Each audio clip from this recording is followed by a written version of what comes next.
નમસ્કાર, આપ જોઈ રહ્યા છો ગુજરાત સિક્યોર ન્યૂઝ. હવે જો અગત્યના સમાચાર. 31 ડિસેમ્બર ધ્યાને લઈને જાહેર સલામતી માટે બિલીમોરામાં પોલીસની વિશેષ કોમ્બિંગ અને વાહન ચેકિંગ કામગીરી.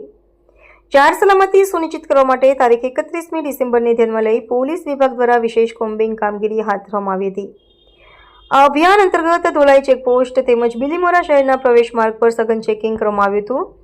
પોલીસ દ્વારા વાહનના દસ્તાવેજો, ડ્રાઇવિંગ લાયસન્સ તેમજ શંકાસ્પદ વાહનોની ખાસ તપાસ કરવામાં આવી હતી.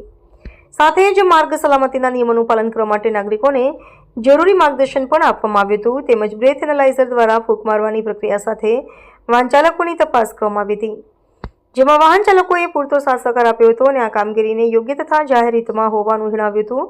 પોલીસની આ કાર્યવાહીથી વર્ષના અંતિમ દિવસે શહેરમાં સલામતી અને શાંતિ જળવાઈ રહી. અહેવાલ ભાવેશ રાઠોડ, ગુજરાત સિક્યોર ન્યૂઝ, દિલ્હી.